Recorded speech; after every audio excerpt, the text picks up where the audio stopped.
Hello everyone, my name is Dinkar Dev और मैं आपका हार्दिक स्वागत करता हूं हमारे बिब्लियोफाइल स्टडी सेंटर के अंदर। और आज जो हम डिस्कस करने वाला हूं, फिर से एक मैं नया सोल्यूशन लेके आया हूं। 23,817 नंबर का पेपर, यानी कि 1817 नंबर का जो पेपर है ये डिस्कस करेंगे। उससे पहले जो डिस्कस किया था बच्चों 816 किया था, यानी कि 816 किया था, जिससे कि हम पता लगा पाएंगे कि सर टीसीएस का हमारा जो पूछ रहा है क्वेश्चन हम लोगों से, वो किस तरीके के क्वेश्चन पूछ रहा है। हम एक एक करके सभी को डिस्कस करेंगे और एनालिसिस करेंगे क्वेश्चन किस तरीके से पूछे जा रहे हैं। चलो स्टार्ट करते हैं। 023817 पेपर, ठीक है सर, आइए स्टार्ट करते हैं अभी। तो पहला जो क्वेश्चन आया है वो देखिए, निम्नलिखित में से कौन सा भौतिक सिद्धांत रॉकेट इंजन, जेट इंजन और अपस्फीति वाले गुब्बारों द्वारा पैदा होने वाले प्रणोद की व्याख्या करता है। तो ये क्वेश्चन जो आया है बच्चों बहुत इंपॉर्टेंट है और इंटरेस्टिंग क्वेश्चन है। कैसे, किसमें ये पूछा गया है कि कौन सा भौतिक सिद्धांत है जो रॉकेट इंजन में यूज हो रहा है, जेट इंजन में यूज हो रहा है और अपस्फीति वाले गुब्बारों द्वारा प्रणोद की व्याख्या करता है। तो कौन सा नियम है? तो चलो ऑप्शन देखते हैं एक बार। न्यूटन की गति का नियम है, बहिष्करण के सिद्धांत का नियम है, या उष्म गति का नियम है, या फैराडे के विद्युत चुंबकीय प्रेरण के नियम है। तो ये जो नियम है बच्चों न्यूटन के गति का नियम है, और न्यूटन ने 3 गति के नियम दिए और उनमें से कौन सा है? उनमें से भी ये 3rd गति का नियम है। तो पहले क्वेश्चन का जो आंसर होगा वो क्या हो जाएगा? ए हो जाएगा, यानी कि न्यूटन के गति का नियम। आंसर क्या है बच्चों? न्यूटन की गति का नियम। और इसके अंदर भी कौन सा है? ये 3rd नंबर का है। उसमें भी कौन सा है बच्चों? ये 3rd नंबर का। ये चीज़ आप लोग यहाँ से ध्यान रखिएगा, ठीक है। ये चीज़ क्या रखनी है यहाँ से? आंसर इसको याद रखना है और इसका आंसर हो जाएगा ए, ठीक है। अब बढ़ते हैं 2nd नंबर की क्वेश्चन की तरफ। आओ। ऑस्ट्रेलिया और कनाडा जैसे स्वशासित उपनिवेशों, मॉडल और ब्रिटिश साम्राज्य के भीतर स्वराज्य या स्वशासन के दावे को 1905 में कांग्रेस मंच से किसने सामने रखा था? देखिए, ऑस्ट्रेलिया और कनाडा जैसे स्वशासित उपनिवेश, मॉडल और ब्रिटिश साम्राज्य के भीतर स्वराज्य और स्वशासन के दावे को 1905 में, जब हमारा देश आज़ाद नहीं हुआ था, तो स्वराज्य की मांग हमारे देश की तरफ से किसने की थी? तो ये क्वेश्चन आपसे पूछा गया। तो देखो बच्चों, किसने मांग की थी वो देखते हैं। दादा भाई नेहरू जी ने की थी, या लाला लाजपत राय ने की थी, या गोपाल कृष्ण गोखले ने, या बिपिन चंद्र पाल ने। तो 1905 के अंदर जो कांग्रेस मंच से जो मांग करने वाले व्यक्ति थे वो कौन थे? गोपाल कृष्ण गोखले थे। तो कौन थे बच्चों? गोपाल कृष्ण गोखले थे। ये चीज आप लोग यहां से ध्यान रखिएगा। तो पहले क्वेश्चन का आंसर तो सर न्यूटन का नियम था, ठीक है, और न्यूटन में भी तीसरा था। अब दूसरा जो क्वेश्चन आया उसका आंसर आया गोपाल कृष्ण गोखले। कौन है बच्चों? गोपाल कृष्ण गोखले, जिन्होंने हमारी आज़ादी होती 1947, इन्होंने 1905 के अंदर ही स्वशासन की मांग कर दी थी। कहाँ पे सर? कनाडा और अमेरिका के अंदर। आप ऐसे इसको समझ सकते हो, ठीक है सर। आगे बात करते हैं। देखो, जो अभी ट्रेंड चल रहा है क्वेश्चनों का वो काफ़ी अपडेटेड वर्जन चल रहा है। अपडेटेड वर्जन से ये है कि पुराने रिवाइज क्वेश्चन तो पूछे जा रहे हैं, उनसे नए क्वेश्चन रिलेट करके पूछे जा रहे हैं, जैसे करंट में आपसे पूछे जाते हैं। करंट को आधार बनाकर यहाँ पे क्वेश्चन आपसे पूछे जा रहे हैं और उसी के अकॉर्डिंग हमें तैयारी करनी है, ठीक है सर। आओ नेक्स्ट क्वेश्चन करते हैं। नेक्स्ट जो क्वेश्चन आया वो देखिए,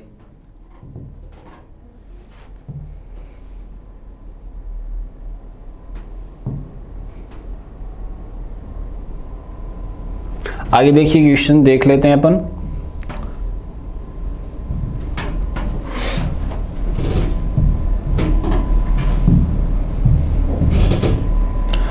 अब देखिए बच्चों, अभी आर्ट एंड कल्चर का क्वेश्चन आ गया, काफी इंपॉर्टेंट क्वेश्चन है। देखो कैसे इंपॉर्टेंट है।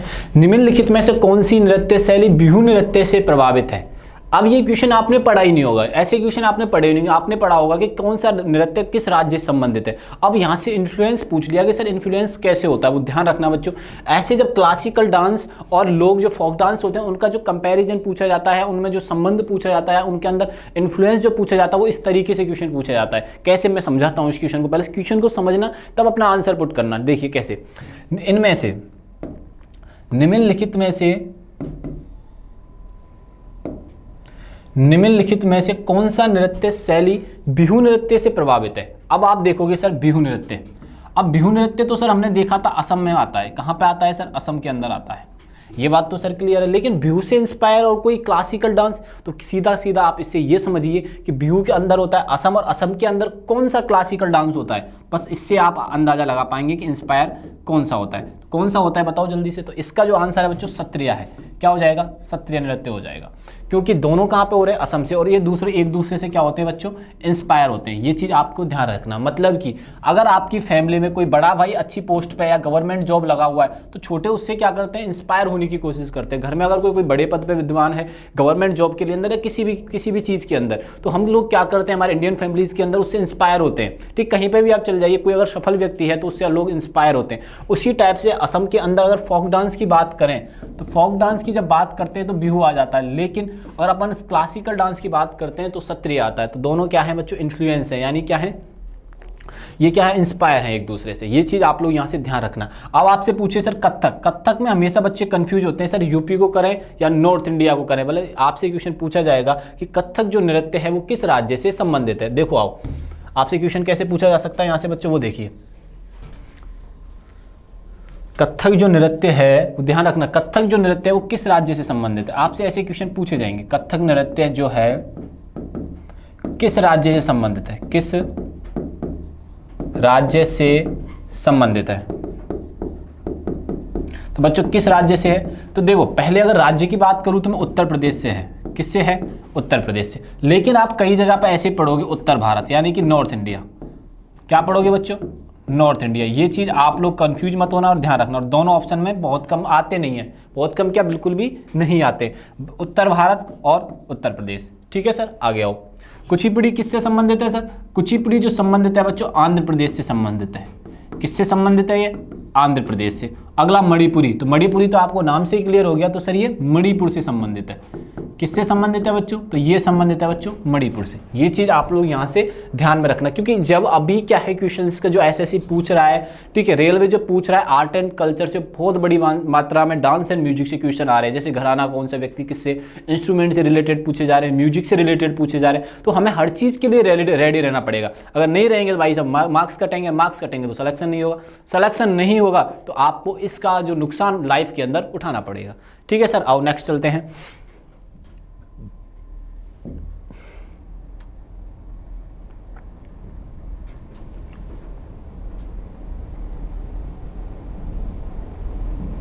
अब नेक्स्ट पे चलते हैं, तो आ जाइए।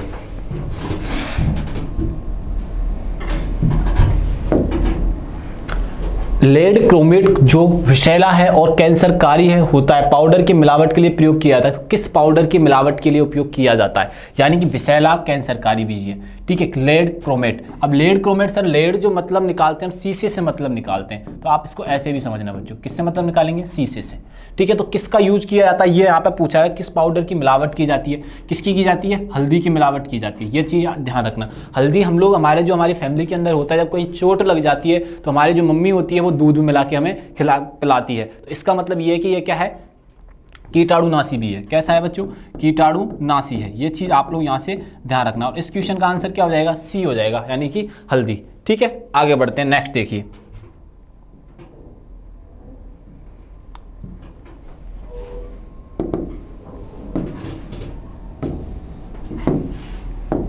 अब देखिए, भारत के संविधान का कौन सा अनुच्छेद राष्ट्रपति को संसद के दोनों सदनों के संयुक्त बैठक बुलाने की शक्ति देता है?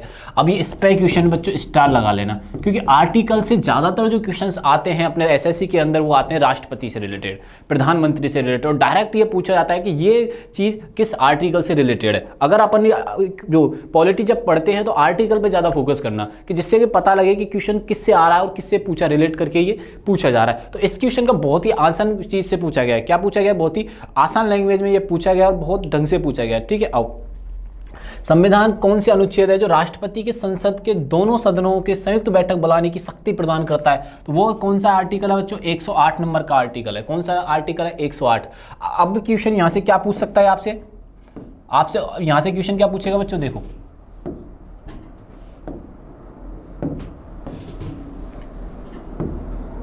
यहां से क्वेश्चन कैसे पूछेगा? कि सर राष्ट्रपति तो ठीक है, राष्ट्रपति बुला रहा है, लेकिन इसकी अध्यक्षता कौन करेगा, ये इंपॉर्टेंट क्वेश्चन हो जाता है। जो दोनों सदनों को बुलाएगा और संयुक्त बैठक जब होगी तो अध्यक्ष कौन रहेगा, बुलाने वाले व्यक्ति रहेगा, राष्ट्रपति रहेगा, प्रधानमंत्री रहेगा। अब देखना यहाँ इंटरेस्टिंग क्वेश्चन क्या है। मैं दोबारा से बता रहा हूँ कि भारतीय संविधान का कौन सा अनुच्छेद राष्ट्रपति को संसद दोनों सदनों को संयुक्त बैठक के लिए बुलाने की शक्ति प्रदान करता है, तो वो अनुच्छेद 8 है। जब संयुक्त बैठक बुला ली जाएगी तो उसका अध्यक्ष कौन रहेगा, बात ये आती है बच्चों। संयुक्त बैठक बुला ली, क्या हुआ कि संयुक्त बैठक बुला ली जाती है, ठीक है। अब बुला ली तो अब क्या होगा बच्चों, बुलाने पर इसके जो अध्यक्ष रहेगा वो इंपॉर्टेंट है, ध्यान रखिएगा। ये जो इसका जो अध्यक्ष रहेगा, अध्यक्ष कौन रहेगा, तो अध्यक्ष रहेगा लोकसभा स्पीकर। कौन रहेगा, लोकसभा स्पीकर। ये चीज आपको यहां से ध्यान रखनी है बच्चों, ये चीज क्या रखनी है अपने को यहां से ध्यान रखनी है। संयुक्त बैठक राष्ट्रपति तो बुला रहा है, लेकिन अध्यक्ष कौन है, अध्यक्ष है लोकसभा स्पीकर। और ये क्वेश्चन बार बार पूछा जा रहा है, ये क्वेश्चन क्या है, बार बार पूछा जा रहा है। इसके रिवर्स भी क्वेश्चन ऐसे पूछा जा सकता है आपसे, ठीक है, ये चीज ध्यान रखिएगा, ठीक है। संयुक्त बैठक कौन बुला रहा है, बुला कौन रहा है, राष्ट्रपति। किस आर्टिकल के थ्रू बुला रहा है, सर 108 के। लेकिन इसके अध्यक्ष कौन कर रहा है सर, अध्यक्षता कौन कर रहा है, लोकसभा का स्पीकर कर रहा है। ये चीज अपने को यहां से ध्यान में रखनी है। नेक्स्ट आइए, नेक्स्ट चलते हैं।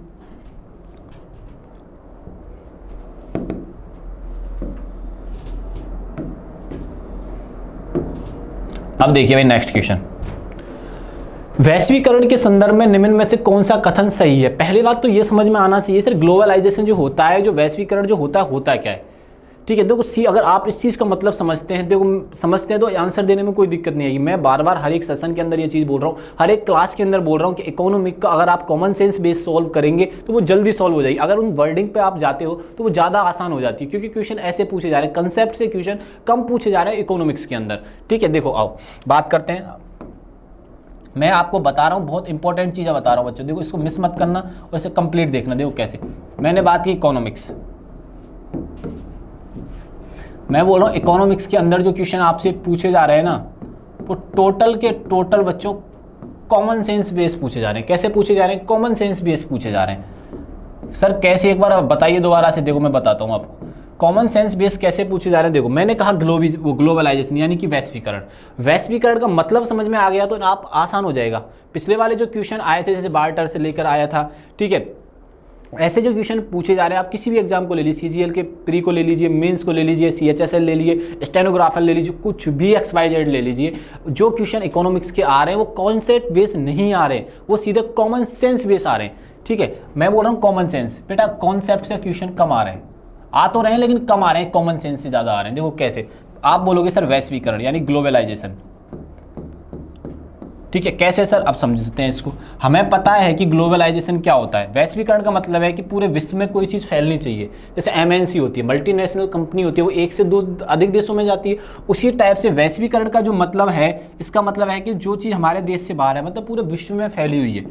क्या विश्व में क्या कर रही है बच्चों, फैली हुई है, पूरे विश्व को क्या कर रही है, कंट्रोल कर रही है। अब देखो ऐसी क्या कौन कौन सी स्टेटमेंट दी हुई है जो विश्व से रिलेटेड है। देखो आओ, इसमें आर्थिक, सामाजिक और भौगोलिक सीमाओं से परे नेटवर्क गतिविधियों का निर्माण शामिल है। बिल्कुल सही बात है इसकी। भाई वैश्वीकरण हमें करना है तो हमें दूसरे देश में ट्रांजैक्शन करना है, कुछ भी बातें करनी है, कुछ भी XYZ इंपोर्ट एक्सपोर्ट करना है, तो उसके लिए क्या क्या जरूरी है बच्चों, आर्थिक चीज़ें, इकोनॉमी की जो इकोनॉमिक इंपॉर्टेंस ही जरूरी है, सामाजिक सोशल चीज़ें जरूरी हैं, और जोग्राफिकल चीज़ें सीमाओं से परे है। क्या इन सीमाओं से क्या है बच्चों, ये परे है। जैसे हमारे देश की सीमाएं, हमें पाकिस्तान लेके जाना है, इंग्लैंड लेके जाना है, कोई भी चीज़ तो हमारे देश की सीमा से परे होगा कि नहीं होगा। तो ये लाइन कैसी कंसेप्ट है, एकदम सही है। आगे पढ़ते हैं दूसरी, देखो आउटसोर्सिंग वैश्वीकरण प्रक्रिया के महत्वपूर्ण परिणामों में से एक है। आउटसोर्सिंग, बिल्कुल सही बात है भाई, आउटसोर्सिंग होगी तो वैश्वीकरण प्रक्रिया के महत्वपूर्ण परिणामों में से एक मिलेगी। तो इसका मतलब ये है कि स्टेटमेंट पहला भी सही है, स्टेटमेंट दूसरा भी सही है। तो इसका आंसर क्या होगा, सी आंसर हो जाएगा।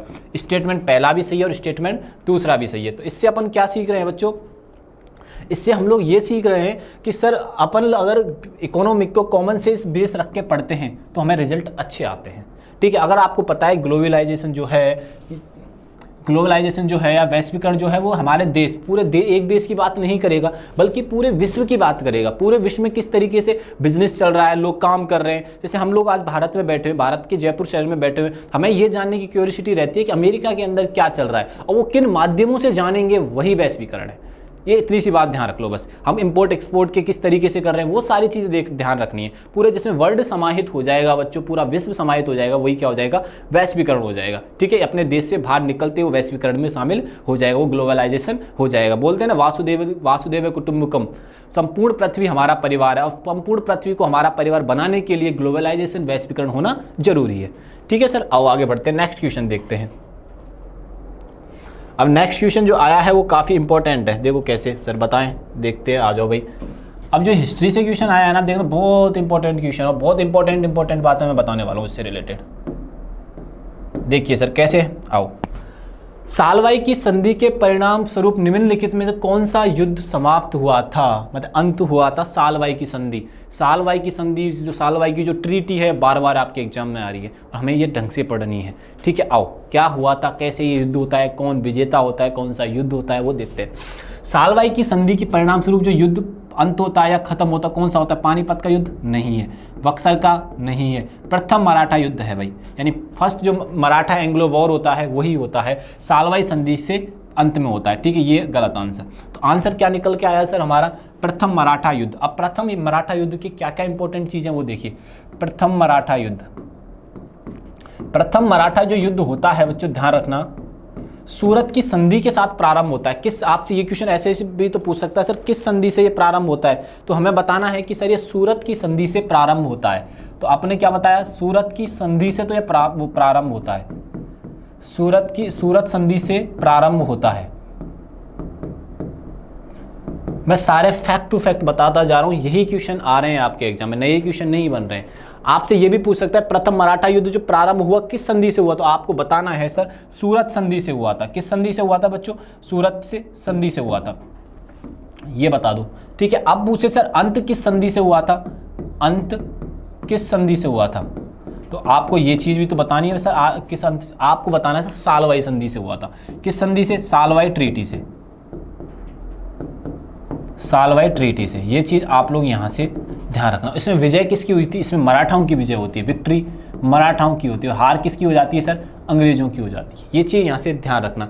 फर्स्ट जो एंग्लो वॉर होता है वो इंपॉर्टेंट है, फर्स्ट एंग्लो मराठा वॉर, इसे ऐसे भी बोल दिया जाता है, फर्स्ट एंग्लो मराठा वॉर। समझ में आई कि नहीं आई बात, ठीक है। तो आंसर हो जाएगा इसका ए, आंसर क्या हो जाएगा सी। प्रथम मराठा युद्ध जो समाप्त होता है सालवाई संधि से होता है, और जो प्रारंभ जो होता है वो किस संधि से होता है, तो वो सूरत संधि से प्रारंभ होता है। ठीक है, आओ नेक्स्ट बढ़ते हैं, नेक्स्ट क्वेश्चन देखते हैं।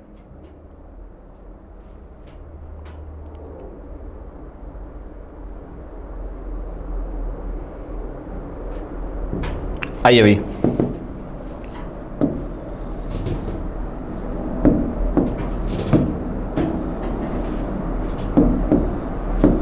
अब ये क्वेश्चन पूछा गया, ये लो, परितंत्र में निम्न स्तरों पर रहने वाली विभिन्न प्रजातियों के ऊर्ध्वाधर वितरण को कहा जाता है। मतलब क्या है इसका ऊर्ध्वाधर वितरण का सर, ये तो बताएं। बिल्कुल बताते हैं, आओ। तो इसमें देखो एक बार पढ़िए क्वेश्चन को, क्वेश्चन समझने के बाद आपको समझ में आएगा। इन्हें इकोसिस्टम, जो हमारा वातावरण है, जो हमारा परितंत्र है, उसमें जो ऊर्ध्वाधर सिस्टम है, यानी कि vertical distribution of different species occupy different levels is called, उसको क्या कहा जाता है। देखो बेटा, पहले मैं आपको बता रहा हूँ कि परितंत्र क्या होता है। अपन किसकी बात करेंगे बच्चों, परितंत्र में विभिन्न स्तरों पर रहने वाले विभिन्न प्रजातियों का ऊर्ध्वाधर वितरण क्या। देखो जैसे आप जब पहाड़ियों पे जाते हो तो सबसे बड़ी बड़ी चीज़ क्या मिलती है। सपोज करो अपन जहाँ पर भी रह रहे हैं, अपन बिल्डिंगों को छोड़ते तो सबसे ऊंची क्या मिलती है सर, पेड़ मिलते हैं, ट्री मिलती है। सुनना मेरी बात को ढंग से, सबसे ऊंचाई पे क्या मिलते हैं सर, ट्री मिलते हैं। उसके बाद सर क्या मिलते हैं, इसको मैं ऐसे लिख देता हूँ, पेड़ मिलते हैं। उससे छोटे क्या होते हैं सर, पौधे होते हैं। उससे छोटे क्या होते हैं सर, झाड़ियाँ होती हैं। अब बात समझ में आई, एक सीक्वेंस देख पा रहे हो। अब झाड़ियों से बड़ा कौन है, पौधे, पौधे से बड़ा कौन है, पेड़।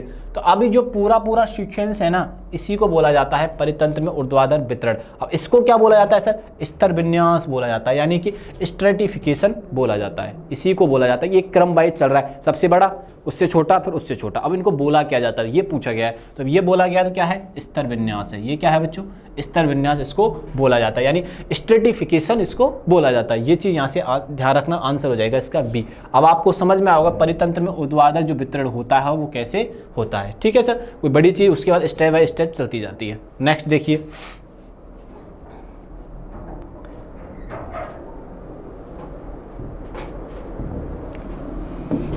अब ये इक्वेशन देखो और ढंग से देखो इस क्वेश्चन को। चक्री एक सामूहिक गीत है, बिल्कुल सही बात है। चक्री एक सामूहिक गीत है, यह लोक संगीत का एक लोकप्रिय रूप है। बेटा एक ध्यान रखना, चक्री एक सामूहिक गीत है। मैं क्या बोल रहा हूँ, ये क्वेश्चन क्या बोला, मैं तो अभी कुछ नहीं बोला, अभी ये क्वेश्चन बोला कि सर चक्री एक सामूहिक गीत है। मैं आपसे बोल रहा हूँ चक्री एक सामूहिक गीत के साथ एक नृत्य भी होता है, लोक नृत्य भी है चक्री। तो आपको ये कमेंट बॉक्स में बताना है कि चक्री जो लोक नृत्य है वो किस राज्य से संबंध रखता है। अभी मैं आपको ये क्वेश्चन दे रहा हूँ, वो कमेंट बॉक्स में बताना। क्वेश्चन क्या है कि चक्री जो लोक नृत्य है बच्चों, चक्री लोक नृत्य है, चक्री क्या है, लोक नृत्य है, जो चक्री एक लोक नृत्य है जो किस राज्य से संबंध रखता है, ये आपको कमेंट बॉक्स में बताना है, किस राज्य से संबंध रखता है, ये आपको कहाँ बताना है बच्चों, ये बताना है आपको कमेंट बॉक्स के अंदर। ठीक है, ये तो हो गया क्वेश्चन अपने कमेंट बॉक्स का। अब आओ आगे। अब यहाँ पे पूछा चक्री सामूहिक गीत, यहाँ पे पूछ लिया है गीत, तो गीत किससे रिलेटेड है, तो गीत जो संबंध रखता है वो किससे संबंध रखता है, तो वो कश्मीर से संबंध रखता है। ध्यान रखना ये चीज़, अगर गीत की बात करूँ तो कश्मीर है, और ये चीज़ आपको बतानी है कि चक्री जो लोक नृत्य है वो किस राज्य से संबंध रखता है। ठीक है, आगे बढ़ते हैं, नेक्स्ट क्वेश्चन करते हैं।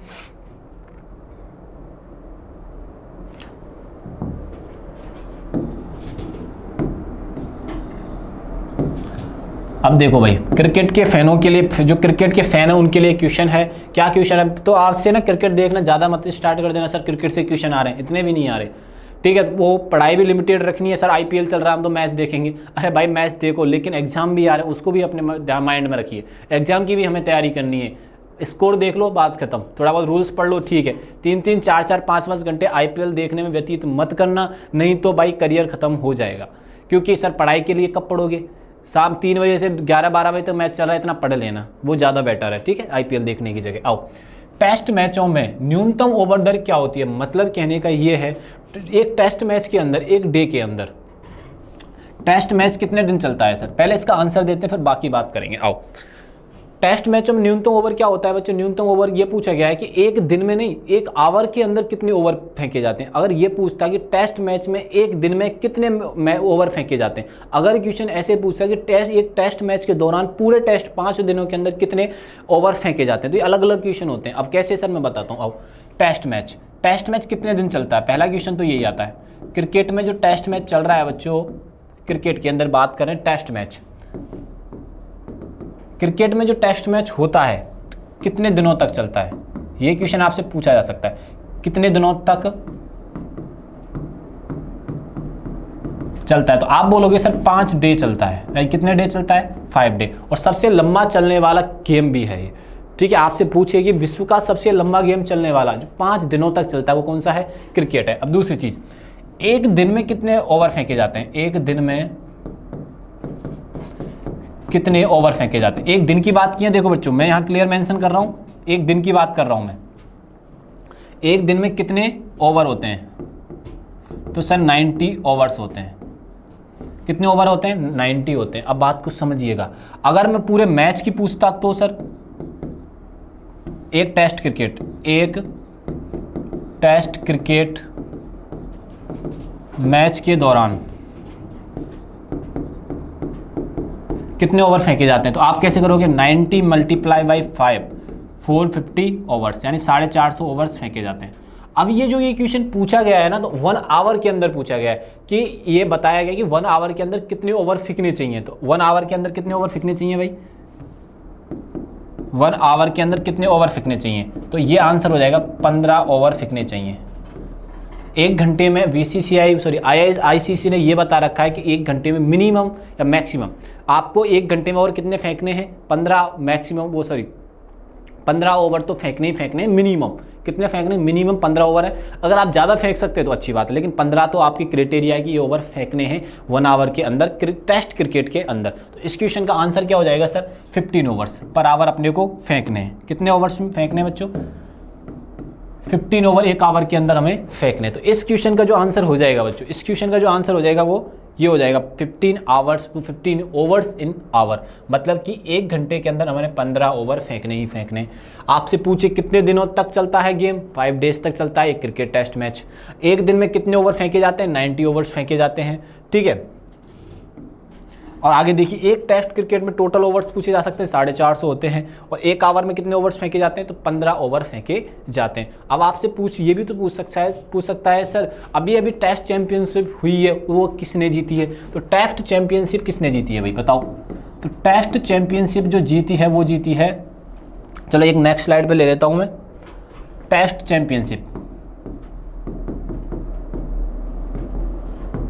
चैंपियनशिप किसने जीती है भाई, तो वो जीती है बच्चों न्यूजीलैंड ने।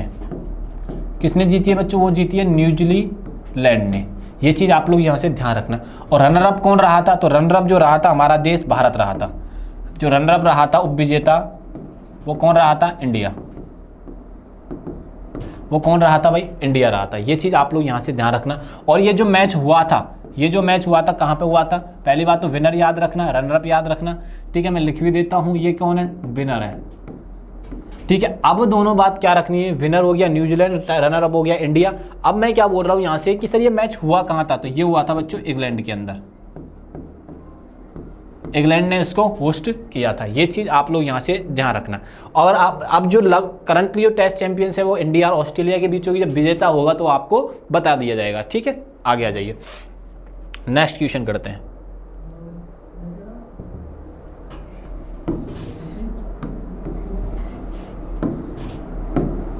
ठीक, हम जो बात करने वाले हैं आज इंपॉर्टेंट पॉइंट की बात करेंगे बच्चों, क्योंकि यहाँ से ना जो ये गवर्नर्स के जो क्वेश्चंस आते हैं हमेशा ओरिएंटेड होते हैं और क्या करते हैं, बार बार रिवाइज होते रहते हैं। अब देखो उन क्वेश्चंस के बारे में बात करते हैं। और जो ये क्वेश्चन है इस पर आप लोग स्टार लगा लेना।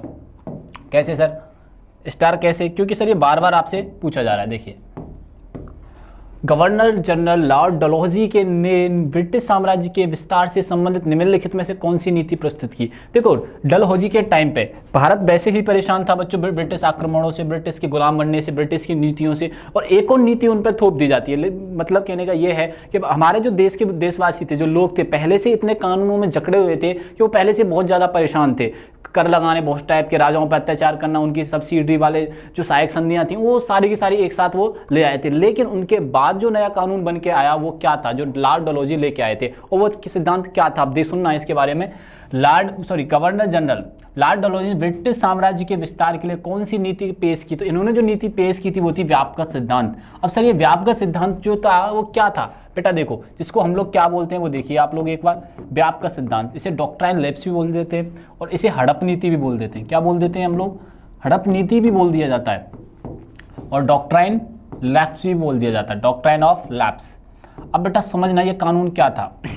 सभी राजाओं को अंग्रेज लोगों ने क्या कर लिया था, अपनी चंगुल में ले लिया था, गिरफ्त में ले लिया था। कैसे सर गिरफ्त में ले लिया था, अगर दो राजाओं के मध्य कोई लड़ाई होती है, कैसे सर, देखिए ये दो सेना है राजाओं की, ठीक है। अगर इन्होंने अंग्रेजों के साथ सहायक संधि कर रखी है, सपोज कीजिए ये कोई एक रियासत है, रियासत ने अंग्रेजों के साथ संधि कर रखी है, अगर हमसे कोई युद्ध लड़ेगा तो उनकी कौन हेल्प करने आएगा, अंग्रेज लोग हेल्प करने आएंगे। इसी को बोला गया था सहायक संधि,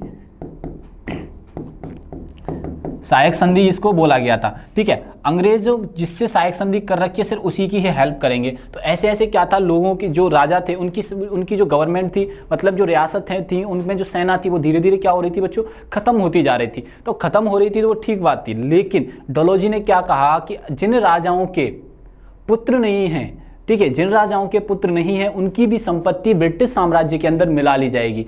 फिर एक ऑप्शन और आता है, सर हम गोद भी तो ले सकते हैं, नहीं, गोद लिए हुए पुत्र को उसका असली वारिस नहीं माना जाएगा। बात ये थी। देखो एक और ऑप्शन से, एक और एग्जांपल से समझते हैं। गोद लिए पुत्र को, गोद लिए हुए पुत्र को वारिस नहीं माना जाएगा, मतलब कि राजा नहीं माना जाएगा, राजा नहीं माना जाएगा। बात समझ में आई कि नहीं आई, बात समझ में आई कि नहीं आई। गोद लिए पुत्र को वारिस नहीं माना जाएगा अगर राजा के कोई पुत्र नहीं है, राजा का कोई पुत्र नहीं है तो उसकी जो संपत्ति होगी ब्रिटिश साम्राज्य के अंदर मिला दी जाएगी। ये थी हड़प नीति, हड़प करने की नीति, ठीक है। ऐसे ऐसे धीरे धीरे सभी राज्यों को अपनी ओर ये मिलाते जाते हैं, ठीक है सर। आगे बढ़ते हैं और नेक्स्ट क्वेश्चन की अपन लोग बात करते हैं। देखो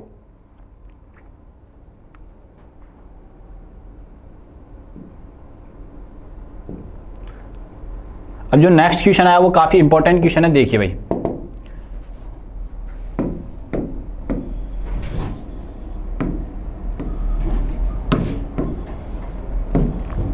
देखिए बच्चों, मैं हर एक बार क्लास में आपसे एक चीज़ डिवाइस कर रहा हूँ बच्चों। आर्ट एंड कल्चर का क्वेश्चंस में अच्छा खासा मार्जिन आ रहा है और वही क्वेश्चन रिपीट हो रहे हैं, वही उनमें थोड़ा थोड़ा चेंज करके रिपीट हो रहे हैं। अब देखो इस क्वेश्चन का आंसर क्या है।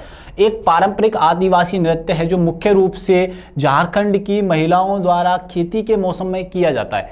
अब बेटा कितना इंपॉर्टेंट क्वेश्चन है, देखिए। एक पारंपरिक आदिवासी नृत्य जो मुख्य रूप से झारखंड की महिलाओं द्वारा खेती के मौसम में किया जाता है। कौन सा नृत्य? तो वो झूमर नृत्य होता है। कौन सा वो नृत्य है बच्चों? वो झूमर नृत्य है। ध्यान रखना ये चीज़ है। कौन सा नृत्य है बच्चों? झूमर नृत्य है।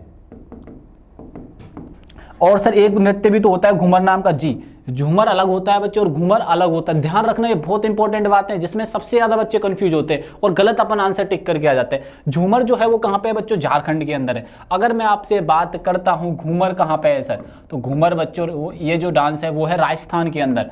घूमर नृत्य कहाँ पे है बच्चों? ये है राजस्थान के अंदर। ये चीज़ आप लोग इससे कंफ्यूज मत होना और ये चीज़ आपको यहाँ से ध्यान रखनी है कि झूमर नृत्य सर कहाँ का है और घूमर नृत्य कहाँ का है। ठीक है, अब बढ़ते हैं नेक्स्ट क्वेश्चन की तरफ। आइए, अब ये जो 60 नंबर का क्वेश्चन आया है, देखो कितना इंपॉर्टेंट है आपके लिए। देखो मैं बताता हूं अभी।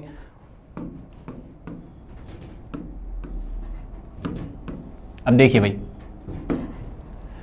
भारतीय राष्ट्रीय कांग्रेस के अधिवेशन में सूरत विभाजन हुआ था। बिल्कुल हुआ था। कब हुआ था और क्या क्या उसके इंपैक्ट आए थे बच्चों? देखो पहली चीज देखो, भारतीय राष्ट्रीय कांग्रेस का गठन तो 1885 में हो जाता है, लेकिन उसमें विभाजन जो होता है वो होता है 1907 के अंदर। उसका विभाजन कब होता है बच्चों? 1907 के अंदर विभाजन हो जाता है। और जब 1907 में जब विभाजन होता है कांग्रेस का, तब 1907 में जो सूरत जो अधिवेशन होता है, ये क्या होता है? सूरत विभाजन भी बोल दिया जाता है इसको। और क्या बोल दिया जाता है बच्चों? सूरत विभाजन। और क्या बोला जाता है? सूरत अधिवेशन भी बोल दिया जाता है इसी को। ध्यान रखना, दोनों क्वेश्चन आपसे पूछे जा सकते हैं। तो कब होता है सर? ये 1907 में होता है। और इसी के अंदर दो दल बनते हैं, इसमें नरम दल शामिल होता है और गरम दल शामिल होता है। तो आपसे यही क्वेश्चन ऐसे भी पूछा जा सकता है कि नरम दल और गरम दल में विभाजित होने वाले राष्ट्रीय कांग्रेस का वो विभाजन कब हुआ था। ठीक है, ध्यान रखना, नरम दल और गरम दल। तो किस अधिवेशन के बाद विभाजन होता है? वो सूरत अधिवेशन के बाद होता है। सूरत विभाजन के बाद 1907 में होता है। और किस में बदल जाते हैं बच्चों? ये नरम दल और गरम दल में ये लोग बदल जाते हैं। ठीक है, आओ नेक्स्ट क्वेश्चन करते हैं फटाफट। और देखो बहुत सारी चीज़ें आपके लिए इंपॉर्टेंट है। बहुत सारी चीज़ें क्या हैं बच्चों? इंपॉर्टेंट है, वो आपको यहाँ से याद रखनी है। याद रखने के लिए क्या करोगे? बार बार प्रैक्टिस करोगे, बार बार पढ़ोगे, तभी वो चीज़ें सही हो सकती हैं। ठीक है, बोलते सर सिलेक्शन नहीं हो रहा। कई में से आप में से बहुत सारे बच्चे ऐसे होंगे जो लगातार 3, 4, 5 साल से तैयारी कर रहे होंगे। ठीक है, और आपके साथ जो तैयारी करने लगे होंगे 1 साल 2 साल वाले बच्चे, उनका सिलेक्शन हो गया होगा। बस आप में एक डिफरेंस है, आप में प्रैक्टिस का डिफरेंस है। एग्जाम ओरिएंटेड जो आपको पढ़ नहीं पा रहे हैं उसका डिफरेंस है। अगर आपने लगातार प्रैक्टिस की है, लगातार स्पीड टेस्ट दे रहे हो और दूसरी चीज़ अपने आप में इंप्रूव कर रहे हो, ठीक है, अगर ये सारी चीज़ आपने एक साथ मिला ली तो सिलेक्शन डेफिनेटली होगा। और एग्जाम ओरिएंटेड पढ़ने की जरूरत है, क्योंकि आज के टाइम पे एग्जाम की डिमांड क्या है? अपन 3 से 4 साल वाला सिलेबस पढ़ने लग रहे हैं, वही चीज़ें बुक्स निकालने लग रहे हैं, लेकिन वो अपडेट करना जरूरी है, क्योंकि आफ्टर कोविड बहुत सारे चेंजेस एग्जाम पैटर्न में आए हैं और उसी के लिए बच्चों ये क्लास आपके लिए लगाई जा रही है। ठीक है, तो आओ नेक्स्ट करते हैं। जावा सांस्कृतिक उत्सव निम्नलिखित में से किस भारतीय राज्य में मनाया जाता है? जावा जो सांस्कृतिक महोत्सव है वो किस राज्य में मनाया जाता है? और बहुत ज़्यादा इंपॉर्टेंट क्वेश्चन हो जाता है। क्यों सर? क्योंकि जो जावा सांस्कृतिक जो उत्सव होता है ना बच्चों, एक नृत्य अलग हो जाता है। ध्यान रखना, बच्चे कंफ्यूज हो जाते हैं एक तो उत्सव के अंदर और नृत्य के अंदर। इसमें भी स्टार लगाओ एक बार। एक क्या होता है बच्चों? उत्सव और नृत्य। दोनों चीज़ें बच्चों अलग अलग होती हैं। जब इसमें क्वेश्चन आपसे पूछा जाए तो ध्यान रखना अलग अलग क्वेश्चन होते हैं। ठीक है, तो अभी पूछा गया है जावा संस्कृति के उत्सव के बारे में, तो ये कहाँ पे होता है? किस भारतीय राज्य में होता है? तो ये जो राज्य होता है बच्चों, झारखंड राज्य के अंदर ये ऑर्गेनाइज किया जाता है। किस राज्य के अंदर मनाया जाता है? तो ये झारखंड राज्य के अंदर मनाया जाता है। ये चीज़ आप लोग यहाँ से ध्यान रखना। और दोनों कन्फ्यूजिंग पॉइंट मैंने बता दिए हैं आपको, और यहाँ पे कन्फ्यूज आपको नहीं होना है। ठीक, आ जाओ नेक्स्ट बढ़ते हैं। नेक्स्ट जो देखते हैं, तो नेक्स्ट क्वेश्चन बहुत ज़्यादा इंपॉर्टेंट है, और कैसे है सर वो भी देख लीजिए। आओ,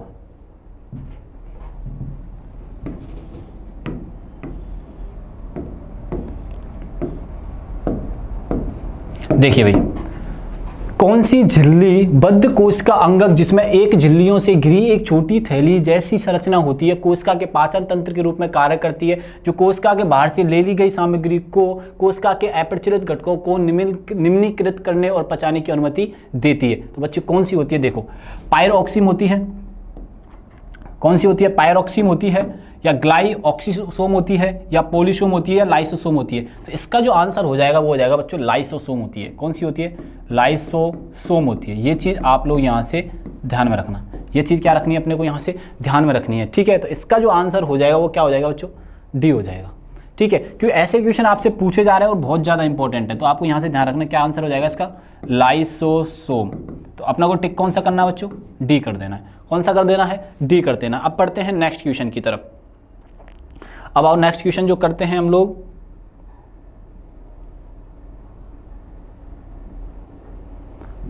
आ जाइए भाई।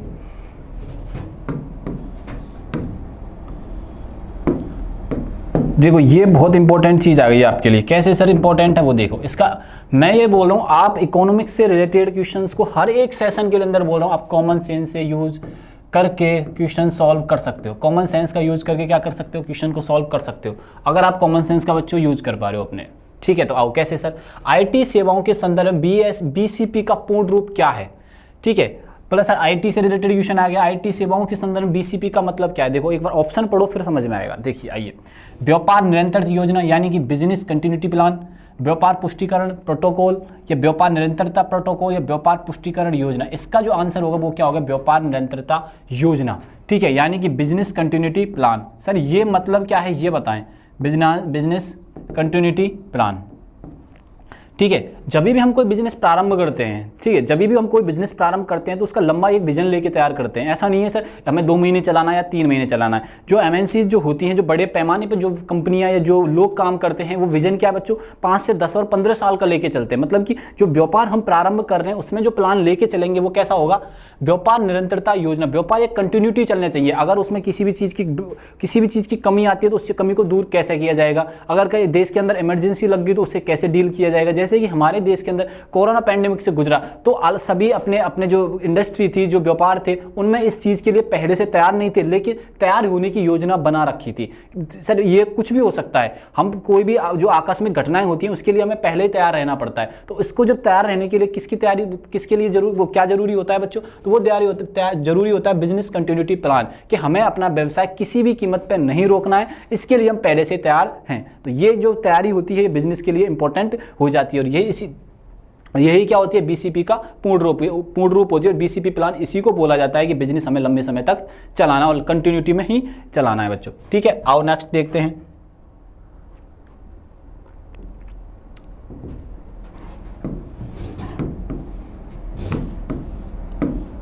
अब देखिए भाई, सागरमाथा किसका नेपाली नाम है? सागरमाथा किसका नेपाली नाम है? देखो हम इतने मॉडर्न हो गए कि हम अपनी संस्कृति को भूलते गए, लेकिन नेपाली जो लोग हैं, नेपाल के रहने वाले लोग हैं, उन्होंने ही उसी जो नाम पहले से चलता आ रहा था वही नाम उन्होंने अपनाया। उस चोटी का मानिए, आप चोटी कह रहा हूँ मैं अभी, पिनाकल का मानिए, कुछ भी आप मान सकते हो। आप क्या मैं बोल रहा हूँ आपको, ये जो नाम है ये प्राचीन काल से चलता आ रहा था। नेपाल के जो लोग हैं, जो नेपाल के जो रहने वाले लोग हैं, उसी को उन्होंने अपना लिया, लेकिन हमने अपनी वेस्टर्न संस्कृति को अपनाया। वेस्टर्न संस्कृति ने जो नाम दिया हमने वही अपना लिया। तो सर क्या नाम था? देखो सागरमाथा का जो नेपाल में माउंट एवरेस्ट का जो नेपाल में नाम है वो क्या है? सागरमाथा। मतलब विश्व की जो सबसे ऊंची चोटी है माउंट एवरेस्ट, उसका जो नेपाल में नाम है वो क्या है? सागरमाथा है। ये चीज आप लोग ध्यान रखना। कौन सर?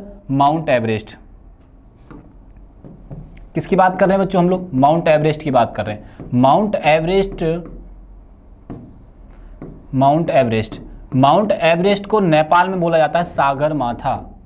क्या बोला जाता है बच्चों? सागरमाथा बोला जाता है। अब दूसरी चीज, इसकी जो लंबाई है बच्चों वो बढ़ती जा रही है, मतलब हाइट जो इसकी है ना बढ़ती जा रही है। सर पहले जब आप लोग पढ़ते थे तो 8048 मीटर पढ़ते थे। कितनी पढ़ते थे? मीटर। लेकिन अभी करंट की बुक में आप पढ़ोगे तो 8850 मीटर, और यही एक्चुअल है, क्योंकि हिमालय की जो दिन रोज ऊंचाई है वो क्या है? बढ़ती जा रही है, ठीक है। वो क्या बढ़ती जा रही है? ध्यान रखना, क्या बढ़ती जा रही है सर? इसकी ऊंचाई बढ़ती जा रही है, ठीक है। 48 से कितना हो गया ये? 50 हो गया, मतलब 2 मीटर बढ़ गया, ठीक सर। आ जाओ नेक्स्ट क्वेश्चन की बात करते हैं हम लोग।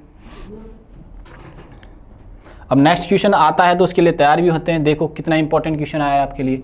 बोला सर बता, इजी क्वेश्चन है बेटा। इजी नहीं है ये इंपॉर्टेंट क्वेश्चंस हैं। जो ये इंपॉर्टेंट क्वेश्चन आते हैं ना तो हम उनको क्या इग्नोर कर देते हैं। सर क्यों इग्नोर कर देते? अरे ये तो आते हैं अपन को, ये बहुत आसान क्वेश्चन। ऐसा नहीं है, हर एक एग्जाम में हर एक आने वाले क्वेश्चन इंपॉर्टेंट होते हैं, हर एक क्लास में चलने वाली क्लास इंपॉर्टेंट होती है, लेकिन हम क्या करते हैं? इग्नोर कर देते। नहीं करना हमें इग्नोर, ठीक है। आओ अपने मुद्दे की बात करते हैं। तो अपना ये मुद्दा है वो क्या है? निम्नलिखित में कौन सा प्रसिद्ध कव्वाली गायक है? इनमें से ये बताना है, जो 4 लोग दिए हैं इनमें से सबसे प्रसिद्ध कव्वाली गायक कौन है? तो इसमें सबसे ज़्यादा प्रसिद्ध जो कव्वाली गायक हैं वो हैं नुसरत फ़तेह अली खान। कौन है बच्चों? नुसरत फ़तेह अली खान। ये चीज़ आप लोग यहाँ से ध्यान रखना, नुसरत फ़तेह अली खान। ठीक है, तो इसका आंसर क्या हो जाएगा बच्चों? बी आंसर हो जाएगा। ठीक है, अब नेक्स्ट क्वेश्चन बढ़ते हैं और नेक्स्ट चीज़ें देखते हैं। अब नेक्स्ट क्या देखते हैं वो देखिए आप लोग।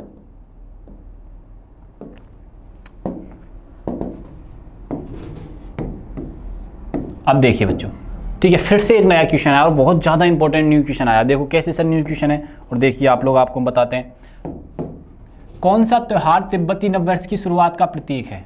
ठीक है, वही क्वेश्चन आपको जो क्लास में बता रहे जा रहे हैं वही आपके एग्जाम में छपके आ रहे हैं, लेकिन आप लोग क्या कर रहे हो? इग्नोर कर रहे हो, स्टडी टाइम से नहीं कर रहे हो, इसलिए आपके मार्क्स नहीं आ रहे हैं टेस्ट के अंदर। आपको अपने मार्क्स लेके आने हैं तो भैया ईमानदारी से तैयारी करनी पड़ेगी, क्लासेस को पूरा अटेंड करना पड़ेगा, तब कुछ हो सकता है। ठीक है सर, आओ, कौन सा त्यौहार है तिब्बती नववर्ष में मनाया जाता है? तो बताओ बच्चों, लोसर त्यौहार या सागा दावा महोत्सव या सोटन या ओंकार महोत्सव। तो ये त्यौहार कौन सा है बच्चों? लोसर जो त्यौहार है वो तिब्बती नववर्ष पर मनाया जाता है। ये चीज़ आप लोग यहाँ से ध्यान में रखना। ठीक है, ऐसे आपसे हिंदू के लिए पूछा जा सकता है, ठीक है, क्रिश्चियन के लिए पूछा जा सकता है और इस्लाम के लिए आपसे ये पूछा जा सकता है। ये चीज़ आप लोग यहाँ से ध्यान रखना। ठीक है, आगे आइए, अब नेक्स्ट क्वेश्चन करते हैं और काफ़ी इंपॉर्टेंट क्वेश्चन करते हैं। आओ,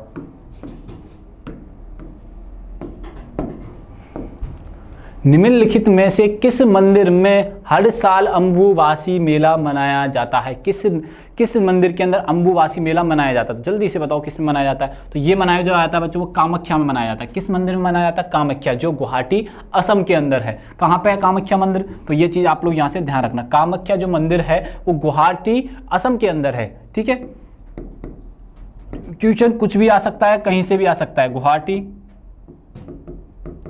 असम के अंदर। ये चीज आप लोग बच्चों यहां से ध्यान रखना। ठीक है, आओ नेक्स्ट चलते हैं। अब देखिए 46 नंबर का क्वेश्चन, और ये 46 का नंबर है, ये करंट से रिलेटेड और बहुत ज़्यादा इंपॉर्टेंट है। कैसे? क्योंकि अभी अभी यहाँ पे ये बैठक हुई है, अभी बैठक हुई है और अभी अपन को यहाँ पे ध्यान भी रखना है। G20 के पर्यावरण जलवायु स्थिरता कार्य समूह की दूसरी कार्य समूह की बैठक 27 और 29 मार्च 2023 को किस शहर में आयोजित की जाएगी? और ये क्वेश्चन यहाँ से ये भी ऐसे भी पूछा जा सकता है, तो किस राज्य में की जाएगी? ठीक है, शहर भी पूछा जा सकता था आपसे और राज्य भी पूछा जा सकता था। राज्य भी बताएंगे और शहर भी बताएंगे। शहर जो है बच्चों गांधीनगर है। शहर कौन सा है? गांधीनगर। और गांधीनगर किस राज्य की राजधानी है? तो वो है सर गुजरात की। तो आपको अपना आंसर मिल गया होगा बच्चों। क्या आंसर हो गया सर? गुजरात या गांधीनगर। तो अपन को मार्क्स लाने हैं तो गांधीनगर अपन को टिक कर देना है। ठीक है सर, आगे बढ़ते हैं। आओ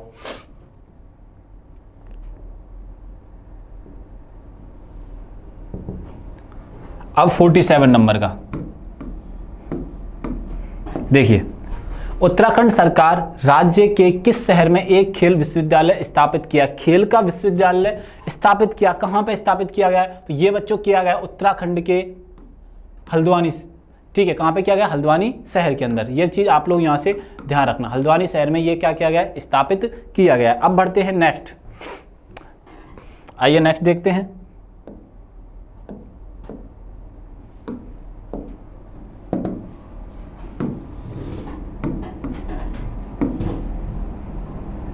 अब बेटा देखो, ये भी करंट का क्वेश्चन और बहुत ज्यादा इंपॉर्टेंट है।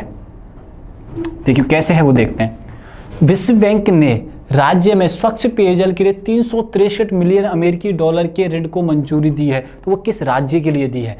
ठीक है, त्रिपुरा के लिए दी है, असम के लिए दी है, पश्चिम बंगाल के लिए दी है, कर्नाटक के लिए। ठीक है, जो 363 मिलियन वो 363 मिलियन अमेरिकी डॉलर का जो ऋण को मंजूरी दी है ना बच्चों, वो पेयजल स्वच्छ के लिए दिए गए। किसके लिए दिए? स्वच्छ पेयजल के लिए दी है।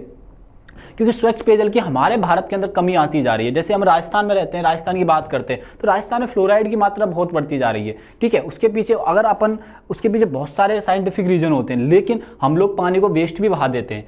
ठीक है, ये भी मेनली रीजन होता है कि पानी की कमी गर्मियों में आने लग जाती है। तो 363 मिलियन अमेरिकी डॉलर ऋण को मंजूरी दी है। किसके लिए मंजूरी दी है? सिर्फ पानी के लिए, पेयजल के लिए। किस राज्य को? कर्नाटक को। ये चीज आप लोग यहाँ से ध्यान रखें, कर्नाटक को 363 मिलियन अमेरिकी डॉलर की क्या मिली, इसको हेल्प मिली। आप ऐसे इसको समझ सकते हो, ठीक है। ऋण क्या एक तरीके से हेल्प ही होता है, ठीक है सर। आ जाओ आगे, नेक्स्ट देखते हैं।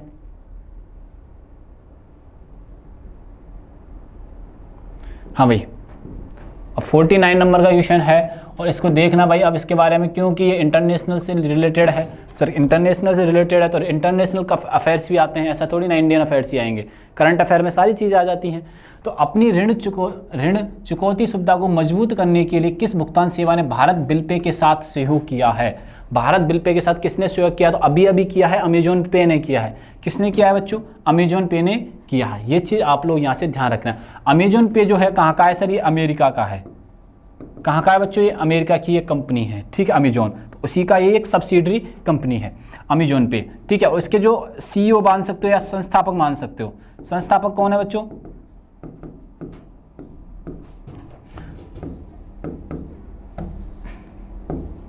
जोस।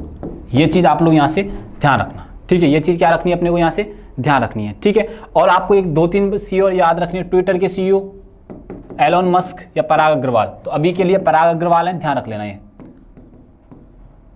पराग अग्रवाल, ठीक है। अब दूसरी चीज़ अगर आपसे पूछी जाए, अगर आपसे क्या पूछी जाए दूसरी चीज़, सर ये बता दीजिए हमें आप कि फेसबुक के कौन है सर? तो फेसबुक के सबको पता है, मार्क जुकरबर्ग। कौन है बच्चों? मैं मार्क लिख देता हूँ, मार्क जुकरबर्ग, ठीक है। और आपसे पूछा जाए कि सर गूगल के कौन है? तो गूगल के हैं बच्चों सुंदर पिच्चई। तो मैं सुंदर लिख देता हूँ, ठीक है। ये चीज़ आप लोग यहाँ से ध्यान रखना, ठीक है। अब बढ़ते हैं आगे, नेक्स्ट और लास्ट एंड फाइनल क्वेश्चन करते हैं इस सीरीज का अपन लोग, 50 नंबर का क्वेश्चन।